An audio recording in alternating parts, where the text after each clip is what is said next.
और आज आर पार में एक ही सवाल जो पूरा हिंदुस्तान पूछ रहा है कि कब तक मरेगा मेरा जवान। दिन ब दिन, हफ्ते भर हफ्ते, महीनों दर महीने जवानों के शव आते हैं और हम यही कहते हैं हम बदला लेंगे, लेकिन कब लिया जाएगा वो बदला। आज आर पार में हम पूछते हैं देश की जनता की तरफ से, कब तक मरेगा मेरा जवान। आज आर पार इसी पर। पहले हेडलाइंस। आतंकी दुजाना ने मरने से पहले सुरक्षा बलों से फोन पर कहा था कि पाकिस्तान गेम खेल रहा है, अगर मैंने सरेंडर किया तो मेरा परिवार मार दिया जाएगा। जम्मू कश्मीर के शोपियां में आतंकियों से मुठभेड़ में एक मेजर समेत 2 जवान शहीद और एक और जवान घायल हो गया। आर पार में देखिए कब तक मरेगा देश का जवान। जम्मू कश्मीर के कुलगाम में सुरक्षा बलों ने मुठभेड़ में आतंकी आकिब हुसैन इट्टू समेत 2 आतंकियों को मार गिराया। पटियाला हाउस कोर्ट में दाखिल रिमांड पेपर के मुताबिक अलगाववादी नेता शब्बीर शाह कश्मीर में माहौल खराब करने के लिए पाकिस्तान में बैठे आकाओं के संपर्क में था। कोलंबो टेस्ट में चेतेश्वर पुजारा और रहाणे ने शानदार शतक लगाए।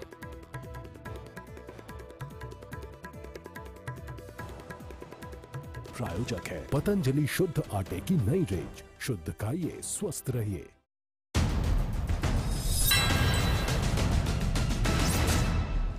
नमस्कार, मैं हूं अमीश देवगन और आप देख रहे हैं आर पार। आज डिबेट का इशू चुनने से पहले हमने कई और मुद्दों पर बार बार विचार किया, क्योंकि कहीं सियासत में उफान है तो कहीं चीन पर बवाल है। लेकिन क्या इस देश में अपने 2 जवानों की शहादत से ज्यादा बड़ी कोई खबर हो सकती है? क्योंकि दुश्मनों से मुकाबला करते हुए कश्मीर में हमारे 2 जाबाज शहीद हो गए और हमारे लिए अपने जवानों से बढ़कर कुछ नहीं होना चाहिए। इसलिए आज हम इस मुद्दे को उठा रहे हैं। लेकिन आज बात सिर्फ शहीद के पराक्रम की नहीं होगी और ना ही आज मैं इस मुद्दे पर किसी को सियासत करने दूंगा, क्योंकि अब पूरा हिंदुस्तान यह पूछ रहा है कि आखिर कब तक शहीद होता रहेगा मेरा जवान। आज इसी पर होगी देश की सबसे बड़ी बहस, क्योंकि देश सवाल पूछ रहा है, पूछता है हिंदुस्तान, कब तक मरेगा मेरा जवान। और आप ट्विटर पर और फेसबुक पर इस पर अपनी राय जो है वो लाइव जरूर दीजिएगा।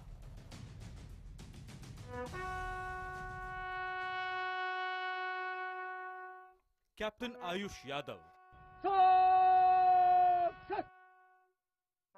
कांस्टेबल नितिन कुमार, लांस नायक कदम संभाजी यशवंतराव,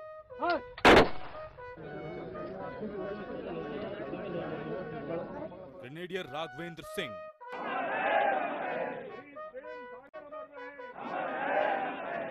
नायक चितरंजन देव वर्मा,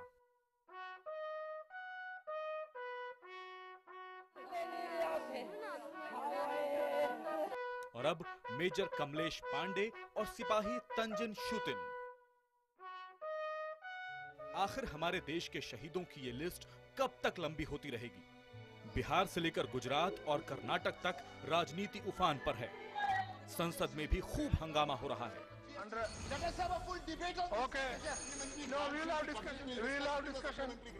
लेकिन इन सब के बीच आज हमारे लिए हमारे जवानों से बड़ी कोई खबर नहीं है, क्योंकि भले ही आतंकी निपटाए जा रहे हों, भले ही पत्थरबाजों की कमर तोड़ी जा रही हो, भले ही देश में गद्दारों पर शिकंजा कसा जा रहा हो, लेकिन हमारे लिए हमारा हर जवान अनमोल है। आखिर ये शहादत का सिलसिला कब थमेगा? देखिए, सबसे पहले तो मैं जवान को अपनी श्रद्धांजलि देता हूं, उनके परिवार के प्रति हार्दिक संवेदना व्यक्त करता हूं। We have to remember that they stand up and give their sacrifice to protect us and our borders and our people. But it is each family which loses a son, whether it's a mother, a wife, a sister, or children who lose a father. कल जो उनके एक आतंकवादी को मारा है, तो उसकी प्रतिक्रिया आएगी। हम तो अपेक्षा करते हैं ये प्रतिक्रिया आएगी, लेकिन अभी हमें ये देखना है कि जब हम ये सारी चीजें करते तो हमारे जवान न शहीद। खुद गृह मंत्रालय के आंकड़े के मुताबिक इस साल 9 जुलाई तक 38 जवान शहीद हो चुके हैं। पिछले साल 82 जवानों ने शहादत दी थी, जबकि 2015 में 39 और 2014 में 47 जवान शहीद हुए थे। उसने तो अपना धर्म निभाना ही था, अपना कर्म निभाना ही था, उसने तो लड़ना ही था, चाहे मिलिटेंट हो चाहे दूसरा देश का दुश्मन है, उसने लड़ना ही लड़ना है। लड़ने के लिए गए हैं वो लोग, हम भी गए थे, हम भी 26 साल तक रहे, लेकिन जब तक एक बार वाद पार नहीं करेंगे तो ये लोग नहीं मानेंगे। आखिर धैर्य की भी एक सीमा होती है। एक तरफ हमारे जवान गद्दार पत्थरबाजों को झेलते हैं और दूसरी ओर दुश्मन से मुकाबला करते हैं। आखिर ये सिलसिला कब तक चलता रहेगा? आज इसी मुद्दे पर होगी देश की सबसे बड़ी बहस। चलिए मैं अब विश्लेषण बताता हूं, आतंक के अंतिम संस्कार का विश्लेषण, और यह विश्लेषण इस देश की सरकार जरूर सुने। दुश्मन से आर पार नहीं हुआ तो ऐसे ही शहीद होते रहेंगे जवान। सर्जिकल स्ट्राइक से नहीं निकला अभी तक कोई पुख्ता समाधान। आतंक के आकाओं पर जोरदार प्रहार बहुत जरूरी है, और नीति यही होनी चाहिए। 100 सुनार की एक लोहार वाली नीति अपनानी होगी हमारी सरकार को, उसके बिना काम नहीं चलेगा। मैं सीधा रुख करता हूं अपने पैनल का। मेरे साथ आज के इस पैनल में कई दिग्गज मेहमान हैं। डॉक्टर संबित पात्रा है मेरे साथ, जो कि प्रवक्ता है भारतीय जनता पार्टी के, नेता है। अखिलेश प्रताप सिंह मेरे साथ जुड़ रहे हैं, जो कि कांग्रेस पार्टी के प्रवक्ता है, नेता है। मेरे साथ बाबर कादरी है, ये अलगाववादी नेता है, ये अलगाववादी नेता है। अपना व्यू पॉइंट शेयर करने के लिए बाबर कादरी मेरे साथ जुड़ रहे हैं। मेरे साथ बीडी मिश्रा इस डिबेट के अंदर हैं, जो कि रक्षा विशेषज्ञ हैं, मेजर जनरल रिटायर हो चुके हैं। मेरे साथ इस डिबेट के अंदर विशंबर दयाल साहब हैं, जिनके मन में बहुत कसक है कि आखिर हम आर पार का बदला क्यों नहीं लेते। ये भी रक्षा विशेषज्ञ हैं और आर्मी में मेजर जनरल रिटायर हो चुके हैं। संबित पात्रा, आज आपसे कोई सवाल नहीं, आज आपसे कोई सवाल नहीं। मैं एक आपको बाइट सुनाना चाहता हूं और उसका आप जवाब दे दीजिए। क्या है जवाब? मैं वो बाइट प्ले करता हूं और आप उसका जवाब दे दीजिए। इसीलिए इस बाइट को सुनने के बाद मैंने निर्णय लिया कि आज की डिबेट इसी मुद्दे पर रखी जाएगी। वो बाइट सुनाता हूं मैं आपको। राजनीति क्या होनी चाहिए? सीधे लड़ाई लड़नी चाहिए एक बार, जैसे इंदिरा जी ने लड़ा था 71 में, वैसे लड़ना चाहिए। चाहे मिलिटेंट हो चाहे दूसरा देश का दुश्मन है, उसने लड़ना ही लड़ना है। लड़ने के लिए गए हैं वो लोग, हम भी गए थे, हम भी 26 साल तक रहे, लेकिन जब तक एक बार वाद पार नहीं करेंगे तो ये लोग नहीं मानेंगे। वो फिर शांति होगी, फिर 10, 15, 20 साल शांति होगी।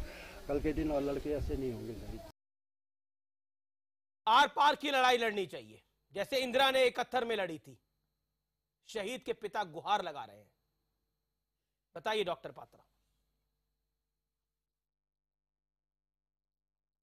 नहीं, इसमें कोई दो मत नहीं है। जो हमारे शहीद के पिता कह रहे हैं, मैं उनको नमस्कार करते हुए कहूंगा कि वो, उनकी भावनाएं बिल्कुल कद्र के योग्य हैं और वो बिल्कुल सही कह रहे हैं। आर पार की लड़ाई लड़नी चाहिए। आप देखिए 71 में जिस प्रकार से युद्ध हुआ, हिंदुस्तान ने पाकिस्तान के 2 टुकड़े कर दिए। तब भी हमने सोचा था कि पाकिस्तान को सबक मिल गया होगा, पाकिस्तान अब किसी प्रकार से घुसपैठ नहीं करेगा, आतंकवाद को बढ़ावा नहीं मिलेगा। मगर बात जस की तस है, उसके बाद भी आतंकवाद कंटिन्यू कर रहा है। देखिए, ये प्रॉक्सी वॉर है। प्रॉक्सी वॉर को बहुत स्ट्रैटेजी के साथ आगे बढ़ाने की आवश्यकता है। और जो स्ट्रेटजी होती है, आप याद करिए 71 के वॉर में भी यहाँ बैठे हैं, जनरल साहब भी बैठे हुए हैं, 2 आर्मी के अफसरान बैठे हुए हैं। वो मेरी बात को अगर गलत हो तो ठीक कर देंगे। जनरल मानेकशॉ को बुला के इंदिरा गांधी ने कहा था कि आप तुरंत अभी जाके अटैक करिए। जनरल मानेकशॉ ने कहा मैं ऐसे अटैक नहीं करूंगा। जब इंदिरा गांधी ने ज्यादा जबरन उन पे कहा कि आप अटैक करिए, तो जनरल मानेकशॉ ने कहा मैं रिजाइन ही कर देता हूं, क्योंकि वॉर का जो नीति होना चाहिए वो जीत होनी चाहिए, हार कभी नहीं होना चाहिए। तो इंदिरा जी ने कहा आखिर क्या करना है फिर हमें? तो मानेकशॉ जी ने कहा कि हमें तैयारी करनी होगी, आप मुझे समय दीजिए, 9 महीने का समय दीजिए, मैं तैयारी करने के पश्चात एक स्ट्रेटेजी के अंतर्गत फिर मैं अटैक करूंगा और फिर आप उसका नतीजा देखिएगा। आज नतीजा हम देख रहे हैं। तो स्वाभाविक रूप से कुछ स्ट्रेटेजी ऐसी होती है जिस स्ट्रेटेजी को हम टीवी पर डिस्कस नहीं कर सकते हैं। देखिए, सर्जिकल स्ट्राइक से आपका कहना था कि शायद ज्यादा कुछ नहीं मिला, मैं इससे सहमत नहीं हूं। 45%, 45% इन्फिल्ट्रेशन में कमी आई सर्जिकल स्ट्राइक के बाद। सर्जिकल स्ट्राइक के बाद भारत का जो पोजीशन था वो पूरे विश्व में कंसोलिडेट हुआ, मजबूत हुआ, क्योंकि तमाम देश हिंदुस्तान के पीछे खड़े हुए। उसके बाद नौसेना में जैसे आर्मी के ऑफिसर्स ने, वहां आर्मी, इंडियन आर्मी ने वहां मई 9 तारीख को समझ पात्रा, मैंने आपको 50 सेकंड दिया, पूरा मौका दिया बोलने का। अनंतनाग 11 जुलाई 2017 सर्जिकल स्ट्राइक के बाद कुपवाड़ा हाँ, 27 हाँ, अप्रैल करिए। 2017 सर्जिकल स्ट्राइक के बाद, शोपियां 11 अक्टूबर 2016 सर्जिकल स्ट्राइक के बाद, ये सब कुछ हुआ है। देखिए शव आ रहे हैं डेली सैनिकों के अंदर, के हमारे देश के अंदर। ये मुल्क सवाल पूछ रहा है कि कितने सैनिक हम और गवाएंगे, उसके बाद स्थिति बेहतर होगी। ये सवाल है, लाजमी सवाल है संबित पात्रा। मैं इसका उत्तर देता हूं। देखिए ये बहुत सेंसिटिव विषय है, बहुत रेस्पेक्ट के साथ इस विषय को हमें डील करना है। आप बिल्कुल सही कह रहे हैं। एक भी जवान अगर हताहत, मारा जाना तो छोड़िए, शहीद होना तो छोड़िए, अगर हताहत भी होता है तो हम लोगों को जितना कष्ट होता है, आपको जितना कष्ट होता है, वो हम बयान नहीं कर सकते हैं। कोई नहीं मारा जाना चाहिए, बिल्कुल सही कह रहे हैं। मगर जो वॉर का कानून होता है वो होता है मिनिमाइजिंग कोलेट्रल डैमेज। हमारे जो डैमेज है हमारे भारतवर्ष की सेना का, सेना के प्रॉपर्टी का, भारतवर्ष के प्रॉपर्टी का, हमारे civilian, minimize that damage, maximize the damage on the other side. क्या हमने अदर साइड अर्थात पाकिस्तान और आतंकवादियों को डैमेज नहीं किया है? आप देखिए आज पाकिस्तान दांतों तले चने चबा रहा है जिस प्रकार से उनके लोग मारे जा रहे हैं। आतंकवादियों का यह हश्र है, सुन लीजिए, आतंकवादियों का यह हश्र है कि इसी वर्ष आज के डेट तक 122, कल ये परसों तक ये 120 था, आज के डेट तक 122 आतंकवादी केवल और केवल इसी वर्ष में मारे गए हैं। बड़े बड़े नाम, बुरहान वानी से लेके सब्जार भट्ट से लेके दुजाना तक, जो लोग खाली घूम रहे थे और उनको पकड़ नहीं पा रहे थे, 15-15 लाख का अवार्ड जिनके ऊपर था, A++ कैटेगरी के जो आतंकवादी थे, अब वो दुम दबा के यहां छुप रहे हैं, वहां छुप रहे हैं। इतनी खुली हाथ दे दी गई है अब आर्मी को कि जहां देखो ठीक है, Sambit Patra, you made your point now. Sambit Patra, you made your point now. मारेंगे एक रोजाना, ये सरकार का दृष्टिकोण है, छोड़ेंगे नहीं। ठीक है, अखिलेश प्रताप सिंह, सरकार का दृष्टिकोण साफ है संबित पात्रा, लेकिन फिर भी आनंद शर्मा सवाल खड़ा करते हैं, क्यों? बताइए क्यों? जी, देश को पूछने का हक है, कब तक मरेंगे जवान? वो इसलिए कि धरातली हकीकत कुछ और है। वो इसलिए कि धरातली हकीकत उल्टा है, कुछ और बयान करता है। हमारे माननीय प्रधानमंत्री जी जब सत्ता में आए तो तब कहे थे कि हमारी छाती 56 इंच, हम लाल लाल आंख दिखाएंगे, गर्दन लाएंगे, दाऊद को लाएंगे, फला। आज क्या है कि 1-2 साल के अंदर भारत दुनिया का तीसरा आतंकग्रस्त घोषित मोदी जी ने कर दिया है। पहले पाकिस्तान तीसरा आतंकग्रस्त घोषित देश था, वो 6ठे पे चला गया है और हम तब 7वें पे थे 1-1.5 साल पहले, और हम तीसरे पे आ गए हैं। ये इंटरनेशनल डाटा है।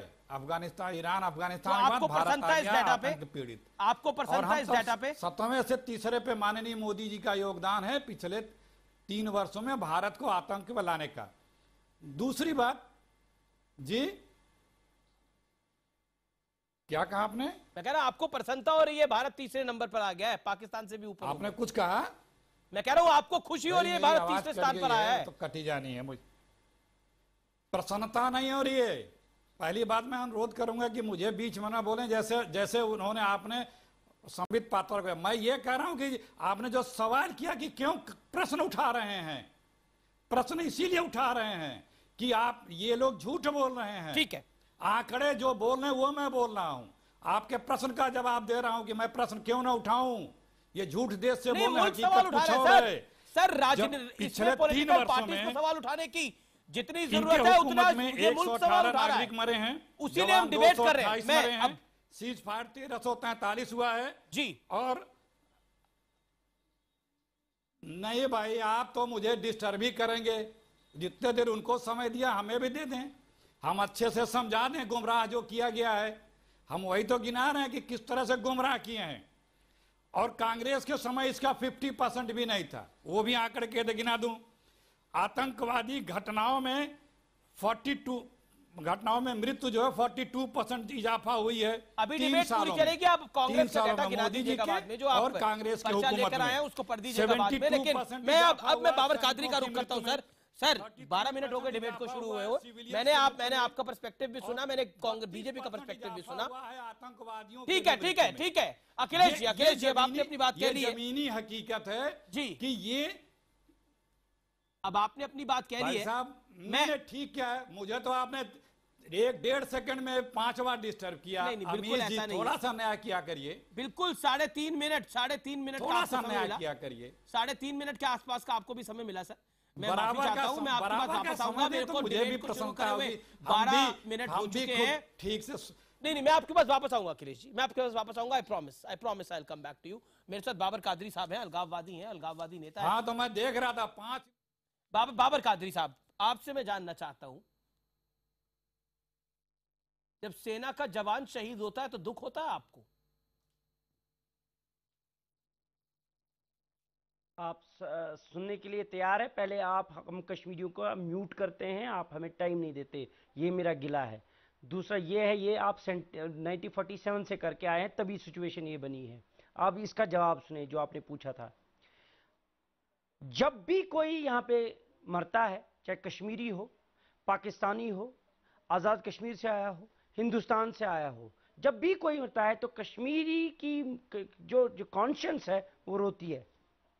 डोंट इक्वेट, देखना है ये है, सुनना ये है। जो पाकिस्तानी एक जो मारा गया है, जो बहन बेटियों का इज्जत उतार रहा था, वो भी मरता है तो तुमको तकलीफ होती है? बाप रे कादरी, शर्म नहीं आती? जो पाकिस्तानी तुम्हारी बहन बेटियों की, तुम्हारी बहन बेटियों की आबरू पर निगाह डालता है, उसके मरने से तुमको तकलीफ होती है? कादरी कम से कम बहन बेटियों की इज्जत पर तो मत छीटे उछालो। यह जो पाकिस्तानी तुम्हारे साथ ये व्यवहार कर रहे हैं, उनके मरने पर कादरी तुमको तकलीफ होती है, तकलीफ होती है। आप स्लोबोदान मिलोसेविक की तरह एक दिन कटघरे में खड़े भी हो जाएंगे, आपके खिलाफ भी वॉर क्राइम्स खड़े होंगे। अपना देखो हालत तुम्हारी क्या हो रही कादरी, हम अपनी हालत देखो। हम आपकी तरह तुम टेलीविजन पर आते हो तो 125 करोड़ भारत की जनता तुम्हारे ऊपर लांछन देती है, क्योंकि तुम्हारी बातें पागलपंथी से ज्यादा आगे बढ़ के हैं। पाकिस्तानी जो तुम्हारी वो तुम्हारी बहन बेटियां मेरी बहन बेटियां हैं, तुम्हारी बहन बेटियां मेरी बहन बेटियां हैं। उन पर जो आंख उठाता है हमको तकलीफ होती है, लेकिन जब वो मारा जाता है तब तुमको तकलीफ होती है। फर्क ये है कादरी, फर्क ये है, शर्म का फर्क है। शर्म का, जो हमारे में शर्म है, जिस बात पर हमको शर्म आती है उस पर तुमको नहीं आती है। बाबर कादरी, आपने भारत के सैनिक को पाकिस्तानी के साथ इक्वेट कर उनकी बेइज्जती करी है और आपने हिंदुस्तानियों का दिल दुखाया है। आप माफी मांगे इस बात कश्मीर में जो भी आएगा, हिंदुस्तान से आया हो या पाकिस्तान, अरे कश्मीर तो हिंदुस्तान का है। देखिए, मैं कश्मीर पर डिबेट नहीं कर रहा, मैं अपने सैनिक पर डिबेट कर रहा हूं। मैं कश्मीर पर डिबेट नहीं कर रहा, मैं अपने सैनिक पर डिबेट कर रहा हूं। और मैं इस डिबेट के अंदर देखिए, नहीं, मैंने आपको टाइम दिया, मैंने आपके सैनिक मरते नहीं, आपके फौजी मरते नहीं, फिर अरे संबित पात्रा क्यों नहीं आर-पार की लड़ाई लड़ती है आपकी सरकार? जो अखिलेश प्रताप सिंह कह रहे थे जब आप सरकार में आए थे तो बड़े बड़े दावे थे, वो दावे कब हो गए? अब बताइए संबित पात्रा। बाबर कादरी जैसे लोग हमारे सैनिकों को पाकिस्तान के साथ कंपेयर कर रहे हैं। मैं अभी जवाब देता हूं। कब अखिलेश प्रताप सिंह ने आपसे बड़ा सवाल पूछा, कार्रवाई कब करेंगे, जिसका वादा आपने किया था सत्ता में आने के? मैं इसका जवाब देता हूं, बताइए।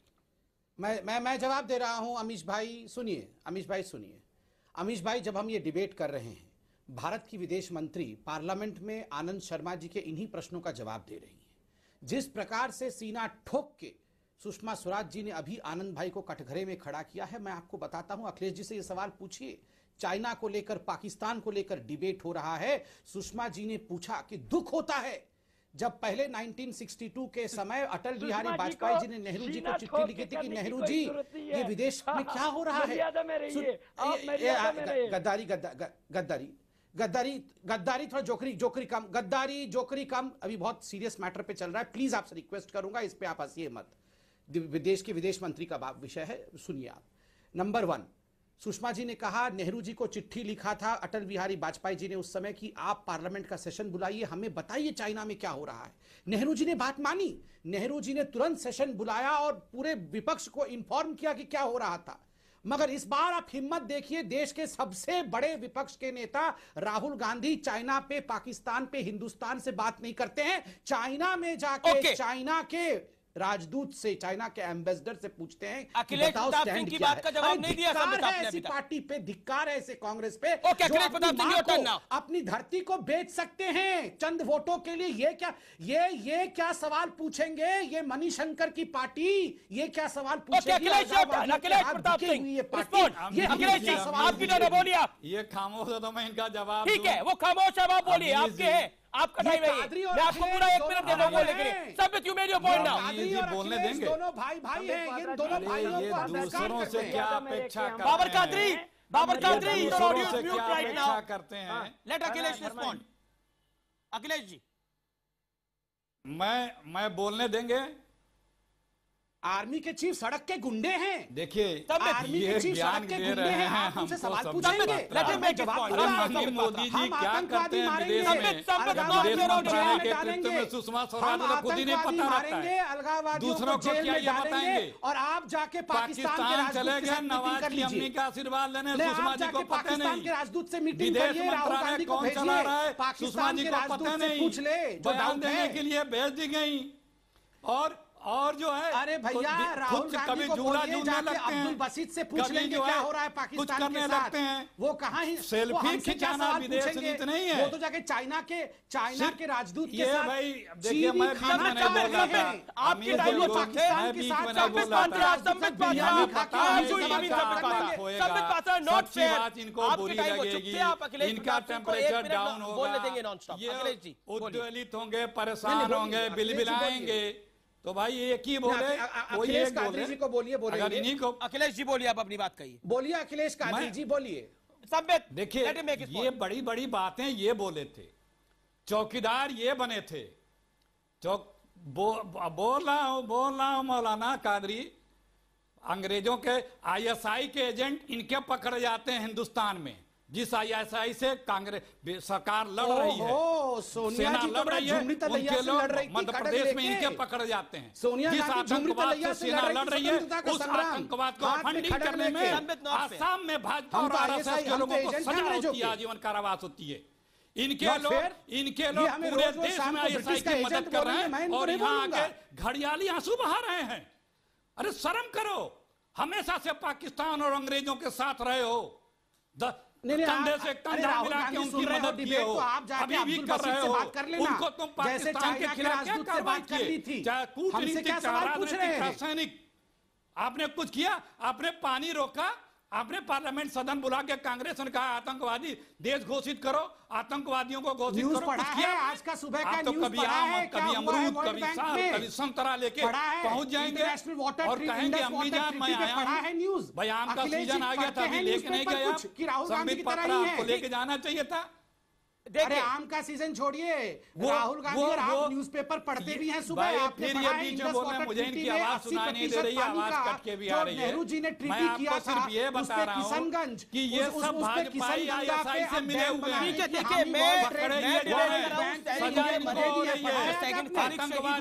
आतंकवादियों से मिलकर के हमले ये कराते हैं, क्योंकि उस पे राजनीति ये करते हैं। पाकिस्तान, आतंकवाद, ये दोनों बीजेपी के लिए वोट डिवाइस है, वोट कैचिंग डिवाइस है। सुनाई दे रहा है। बाबर कादरी आर्मी के चीफ सड़क के गुंडे हैं, बुरहान वानी बड़ा शहीद है। आपकी आवाज आ रही है अखिलेश जी, अखिलेश जी आपकी आवाज ऑन है, लेकिन मुझे संबित पात्रा आपकी आवाज को डाउन करना पड़ेगा। मुझे अखिलेश जी ये अखिलेश प्रताप सिंह, आपने अपनी बात कही, अभी तक विशंबर दयाल इस डिबेट में नहीं आए। 22 मिनट डिबेट में हो क्या अमित जी, देश की आवाज को डाउन मत करिए, गद्दारों के लिए देश की आवाज को डाउन मत करिए। नहीं, आपकी आवाज को मैं डाउन संबित पात्रा, क्योंकि मैं आपकी और अखिलेश दोनों की आवाज को डाउन कर रहा हूं। संबित पात्रा, विशंबर दयाल अभी तक डिबेट में नहीं आए। अमित जी, विशंबर दयाल, देखो अगर मुझे मोहलत दो तो मैं बताऊंगा। नहीं, आपको मैं 40 सेकंड देता हूं sir, I am very sorry. बोलिए अपनी बात। अमित जी, मैं ये बताना चाहता हूं कि जैसे हम लोग इस डिबेट में हैं, इसी तरह से हम पिछले कुछ 25-30 साल से अपनी पॉलिसी को गाइड कर रहे हैं। जो कश्मीर पॉलिसी है पाकिस्तान की, जो ISI की पॉलिसी है, वो एक बड़ी streamline well thought out policy है, बहुत लंबी सोच के साथ पॉलिसी है, कांस्टेंट पॉलिसी है, उसको कॉन्स्टेंटली मॉनिटर किया जाता है और उसको उसी रूपरेखा से चलाया जाता है। जो अगले साल ISIS ने करना है उसकी साजिश, उसकी प्लानिंग आज हो चुकी है। हमारे यहाँ ऐसे वाद विवाद होता रहता है। पहले तो बहुत दुख की बात है और मैं सलाम करता हूं और मैं रिक्वेस्ट करता हूं आप लोगों से कि जैसे आप लोग बुरहान वानी या किसी अबू ज़िदान किसी का भी जब होता है तो आप उसके बारे में कुछ दिखाते हैं, जैसे आज ये मेजर साहब जो शहीद हुए, ये सैनिक शहीद हुए हैं, हर टीवी चैनल कम से कम इनकी फोटो, इनके बारे में 2-4 शब्द बिल्कुल सर।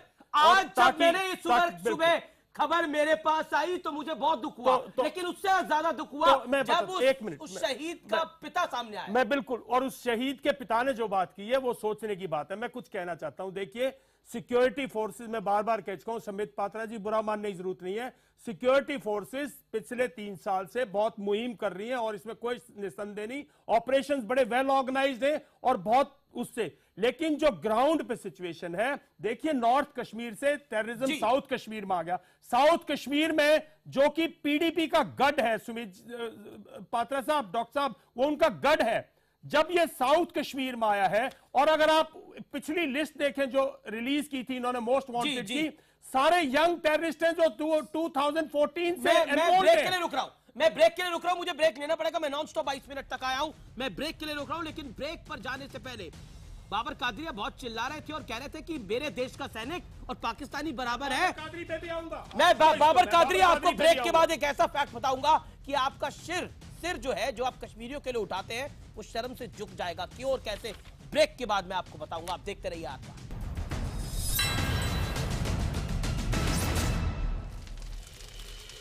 वेलकम बैक, आप देख रहे हैं आर पार, और आर पार में आज हिंदुस्तान यही सवाल पूछ रहा है, कब तक मरता रहेगा मेरा जवान। लेकिन मैं बाबर कादरी आपके ऊपर आना चाहता हूं, क्योंकि ब्रेक से पहले आपने बहुत ही गलत बात बोली। आपने मेरे देश के जवान को, हम सबके देश के जवान को इक्वेट करा पाकिस्तानी के साथ। मैं आपको बताता हूं फर्क क्या है।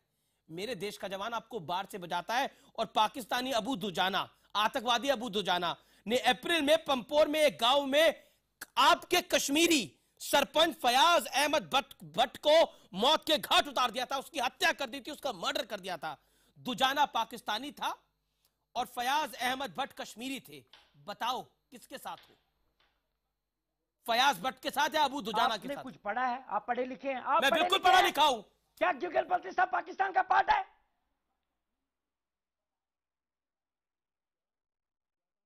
शर्म नहीं आती आपको झूठ बोलने से? झूठ बोलने से बताइए ना, फंस गए आप लोग, फंस गए। मैंने बोला था ब्रेक के बाद फंस जाओगे बाबर कादरी। एक सेकंड रुके आप। मैंने बोला था ब्रेक के बाद फंस जाओगे, बिलबिलाओगे, चिल्लाओगे, मुझे पता था। You will do this only. I am asking a very straight question, किसके साथ हो? भट्ट के साथ हो या आतंकवादी दुजाना के साथ हो? बताओ बताइए। मैं कश्मीरी कॉन्फ्लिक्ट के साथ हूं, ये रिजॉल्व होना चाहिए, जिसपे भारत कब्जा बना के रखा है। भारत रुकिए आप भारत इल्लीगल ऑक्यूपायर है, आप इल्लीगल ऑक्यूपायर है, आप समझ ले मेरी बात। अरे किसके साथ हो बताओ ना, कश्मीरी भट्ट के साथ हो या आतंकवादी दुजाना के साथ हो? तुम पाकिस्तान के साथ हो, ये एक्सपोज करता है इस बात को। तुमने एक बारी क्रिटिसाइज नहीं करा दुजाना को। You are expose my Kashmiri friends, realize this man is working for Pakistan, this is the biggest expose. Babar Qadri, you are working for Pakistan, you are working for Pakistan. I am over and done with you right now. Expose हो गए तुम, expose हो गए तुम, ठप्पा लग गया पाकिस्तान का, ठप्पा लग गया तुम पर, तुम्हारे ऊपर ठप्पा लग गया, You are declaring. ठप्पा लग गया। Oh my God. Okay. Vishambar Dayal. Pakistan को दे दिया। Okay, let Vishambar Dayal come in. Vishambar Dayal. Now this man is exposed. He is working for Pakistan. देखिए, मैं बीच में मेरी बात रह गई थी।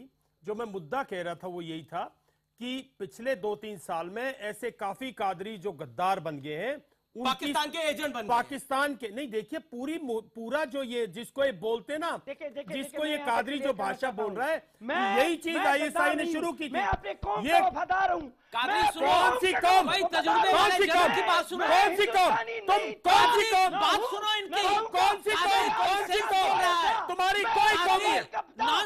बोलो, इनकी बात सुनो। कादरी सेंस की बात कर रहे हैं। कादरी स्टूपिड मत हो जाओ। तुम्हारी कौन सी कौम? तुम अपनी कौम से गद्दारी कर रहा है, तुम कश्मीरियत से गद्दारी कर रहा है। तुम इस देश में जो कश्मीर, अरे मेरे भाई तुम वफादार नहीं है, तुम वफादार नहीं है। तुम वही बोल रहा है जो आईएसआई बोल रही है, जो आईएसआई ने शुरू किया जम्मू एंड कश्मीर में, तुम जैसे लोग उसी को बढ़ावा दे रहे हैं। और मैं यही बात संबित जी से कह रहा था कि पिछले 2-3 साल में ऐसे लोग बढ़ गए, इनको पकड़ो, जेल में डालो। संबित जी, जो ओवरग्राउंड वर्कर्स हैं, जो खुल के बाहर आ रहे हैं, इनको पकड़िए, क्योंकि पहले ओवरग्राउंड वर्कर इतना खुल के बाहर नहीं आता था। ओवरग्राउंड वर्कर्स को, अलगाववादियों को जो आपने एनआई के तहत कार्रवाई शुरू की है, प्लीज इसको एक्सप्लॉइट कीजिए, इसको एक साथ जो अपने जवानों पर कादरी सुनो, आज मुद्दा है हमारे जवानों का, हमारे जवान क्यों मर रहे हैं, अब इसकी बात सुनो। ये क्योंकि ऐसे गद्दार ओवरग्राउंड वर्कर हमारे जवान इसलिए मर रहे हैं, हमारे 2 कर्नल हमारी रेजिमेंट के मारे गए क्योंकि तुम्हारे जैसे लोग वहां पर जब घेरा हुआ, कार्डन हुआ, तो विलेज हेडमैन जाके कहा कि आप रुको, ये बाहर आएगा। और जब वो खड़े हुए तो गोली मारा। देखो ये मदद करते हैं, ये मदद करते, स्टोन पेंटिंग करा के करते हो। दूसरा जब मेजर गोगई ने तुम लोगों की जान बचाई, अरे तब तुम लोगों नहीं लगा। मेजर गोगोई को एक को आगे बांधना चाहिए था, दूसरे को पीछे बांधना चाहिए था, फिर निकालना चाहिए था। इसी को बांधना चाहिए था, एक को 2 को बांधता। मेजर गोगोई 2 को बांधते। अब बाबर कादरी तुम लोगों ने अपने आदमी इंस्पेक्टर पंडिता को, ठीक है सर, इंस्पेक्टर पंडिता को तुम लोगों ने शबे कद्र को मारा। शर्म नहीं है? अपने ही मुसलमान को, शबे कद्र को मस्जिद से निकल के और मारा। मीरवाइज ने मरवाया, अपने शबे कद्र को मरवाया। अगर तुमको ईमान है, शबे कद्र की कदर करते हो तो रो और माफी मांगो। बाबर कादरी, बिल्कुल आप बहुत गलत बात कर रहे हैं। आई वॉन्ट टू से यू, आप बहुत गलत बात कर रहे हैं, बहुत गलत बात कर रहे हैं। मैं सीधा अखिलेश प्रताप सिंह को सही का बात किया। एक सेकंड, अखिलेश प्रताप सिंह, इस समय एक बड़ी घटना हुई है। इस समय पार्लियामेंट में एक बड़ी स्टेटमेंट आई है सुषमा स्वराज की कि सारी बातें लड़ाई से हल नहीं होती, कुछ बातचीत भी करनी पड़ती है। क्या कहना चाहते हैं अखिलेश प्रताप सिंह आप? Babar Qadri, hold your tongue. Audio off करिए बाबर कादरी का। बाबर कादरी, तुम गीदड़ नहीं हो, गीदड़ तरह मत फंसो। ये तो बहुत दिनों से, प्लीज, ये तो बहुत, यही तो बार प्लीज हमारा तो बार यही कहना रहा है इस सरकार से कि आपकी नीति क्या है पाकिस्तान पे। कभी आप गुस्सा करते हैं, कभी आंख नहीं मिलाते हैं, कभी आंख मिलाते हैं, कभी बिना बुलाए चले जाते हैं, कभी खामोश होते हैं, कभी कहते हैं बात करनी होती है, कभी कहते हैं आर पार कर लूंगा। मतलब आपकी नीति ही नहीं है ना, इसीलिए सब हो रहा है। आप कह रहे हैं नीति में। और बड़े सम्मान के साथ कादरी जी, और ये अमीर जी, कादरी जी जैसे लोगों को आप बुला लेते हैं, इतना बड़ा प्लेटफॉर्म दे देते हैं, क्यों देते हैं? मत बुला कर। 1-2 बार मैंने और कहा था, इन अलगाववादियों को अपनी वॉइस मत का माध्यम मत बनने दीजिए। ये एक्सपोज हो रहे हैं कश्मीरी लोगों के आगे। ये भट्ट के साथ नहीं, ये खड़े हैं अबू दुजाना के साथ। एक्सपोज हो गया अभी बाबर कादरी आपके सामने। मैं संबित का रुख करता हूं, ठीक है अखिलेश जी। इसकी अखिलेश जी आपने अपनी बात रखी, अखिलेश जी आपने अपनी बात रखी है। Akhilesh Pratap Singh, you made a point. मैं सीधा संबित पात्रा का रुख करता हूं। संबित पात्रा, इन लोगों की जगह गोली है, इन लोगों की जगह जेल है। ठीक है संबित पात्रा, कांग्रेस कह रही है इन लोगों की जगह गोली है, इन लोगों की जगह जेल है। और दिग्विजय सिंह कह रहे हैं कश्मीर में रोज आतंकवादियों ने से सेना संघर्ष कर रही है। मोदी जी ने कहा था कि नोटबंदी के बाद आतंकवाद समाप्त हो जाएगा। भाई वो भी जुमला था क्या? ये दिग्विजय सिंह ने बात कही है। क्या कहना चाहते हैं दिग्विजय जी को आप? हालांकि वो ये भी कह चुके हैं। जी सुनिए, पहली बात तो मैं आपको भी करेक्ट कर दूं कि सुषमा जी ने चाइना के विषय में बातचीत को लेकर कहा है, डिप्लोमेटिक बातचीत को कहा है, पाकिस्तान को लेकर नहीं कहा है। पाकिस्तान को लेकर सुषमा जी ने बड़े स्पष्ट शब्दों में कहा, talks and terror can never go together. हाँ, चाइना को लेकर यहाँ युद्ध की बात हो भी नहीं रही है। चाइना को लेकर हम सब एक ही मत पे हैं, विपक्ष भी एक ही पक्ष में है कि यहाँ लड़ाई नहीं होनी चाहिए, डिप्लोमेटिकली सोल्यूशन होना चाहिए, जो कि होगा। दूसरी बड़ी बात देखिए, यहाँ पर भी मैं बड़े आदर के साथ विश्वंबर जी को मैं बहुत चाहता हूँ, बहुत अच्छे नहीं सुनिए, आप बोल रहे हैं चाइना से मैं नहीं मानता हूं कि चाइना से अभी लड़ाई करनी चाहिए। मुझे लगता है कि डिप्लोमेटिकली हमें सॉल्व करना चाहिए। आप देखिए इस विषय को अलग रखिए। हाँ हाँ ठीक है, तो हम दोनों एक ही पेज पे हैं, हम लोग सब लोग एक पेज पे हैं, तो इस पे बहस की आवश्यकता नहीं है। विश्वंबर जी ने एक बड़ी बात कही, मैं विश्वंबर जी का बड़ा सम्मान करता हूं, मैं इसका उत्तर देता हूं। विश्वंबर जी ने कहा कि 2-3 वर्षों में जब से पीडीपी और बीजेपी की सरकार बनी है, आतंकवाद में इजाफा हुआ है। मैं इस बात से बहुत सम्मानित तरीके से अपने आप को अलग करता हूं और कहता हूं कि यह हकीकत नहीं है। आतंकवाद का गठन, आतंकवाद का फॉर्मेशन और आतंकवाद का बढ़ना ये पीडीपी बीजेपी किसकी सरकार बनी उससे बिल्कुल नहीं है। ये रेडिकलाइजेशन से संबंध रखता है। और अभी गिलानी दिग्विजय के मैं कंप्लीट करूं साहब, मैं दिग्विजय की राय पर कुछ नहीं कहेंगे आप? नहीं, दिग्विजय पे कुछ कहना चाहिए क्या? दिग्विजय पे क्या कहना है? आप आजकल तो कांग्रेस मुंह बेचाए फिर रही है, दिग्विजय जी को देखते ही छुप जाती है कांग्रेस। मैं क्यों बोलूं? छोड़िए ना दिग्विजय जी को, छोड़िए, आप मुद्दे पे आइए। नंबर 1 विषय है जी, अभी गिलानी का जो कैलेंडर मिला है 4 दिन पहले। ब्रेक का वक्त हो गया, लेकिन डिबेट की शुरुआत में ब्रेक के बाद आप ही से करूंगा, ये मैं प्रॉमिस करता हूं। लेकिन ब्रेक के बाद हम एक और विषय उठाएंगे और वो विषय है, मैं आपके पास भी आऊंगा विशंबर दयाल, इस विषय के ऊपर लोगों के बहुत ट्वीट आ रहे हैं, लेकिन हमारा जवान कब तक मरता रहेगा? मैं डिबेट को उस एंगल पे लेके आना चाहता हूं जो आप सवाल पूछ रहे हैं। और ब्रेक के बाद मैं लाइव ट्वीट भी उठाने वाला हूं, आप देखते रहिए आर पार।